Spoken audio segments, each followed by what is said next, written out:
আসসালামু আলাইকুম। আজকে আমি নিয়ে আসলাম আলুর পকোড়া। এই জন্য আমি 3টা আলু নিয়ে নিয়েছি। এটাকে ছিলে ভালোভাবে কুচিয়ে ধুয়ে নিয়ে একে একে আমি লবণ, আদা রসুন বাটা, তারপরে দিয়ে দিব জিরা গুঁড়া, হলুদ গুঁড়া, এরপরে দিব গরম মশলা গুঁড়া, তারপরে সব কিছু দিয়ে আমি ভালোভাবে এটাকে মিশিয়ে নিব। এটা হাতের সাহায্যে করলেই খুব ভালো হয়। খুব সুন্দর করে সব কিছু একসাথে মিক্সড করে তারপর এটার মধ্যে আমি 1 কাপ আটা বা ময়দা যেটাই আপনার থাকে না কেন বাসায় বা ঘরে সেটা অ্যাড করে দিবেন। এরপর আবার হাতের সাহায্যে খুব ভালোভাবে মিক্সড করে নেবেন। হাতের সাহায্যে করলে এটা সব কিছু মশলাগুলো আপনার একসাথে অ্যাড হবে, খেতেও ভালো লাগবে।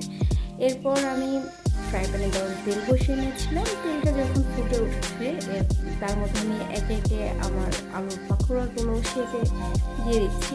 এই যে দেখুন, সুন্দর করে যখন এক পাশ ব্রাউন হয়ে যাবে তো উল্টে দিবেন।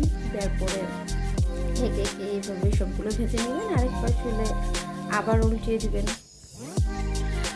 তারপরে আরেক সাইড যখন ব্রাউন কালার হয়ে যাবে তখন এটাকে আবার উল্টে দিবেন। দিয়ে আমার এই স্টেপটা শেষ, তো আমি উঠিয়ে নিচ্ছি। তারপরে আমি আবার সেমভাবে সেম প্রসেসে আবার যতটুকু বাকি ছিল পরে আমি একইভাবে ভেজে নিয়েছি। তো ওইটা আপনাদের সাথে শেয়ার করলাম না। আসলে এটা খেতে কিন্তু খুবই মজা ছিল।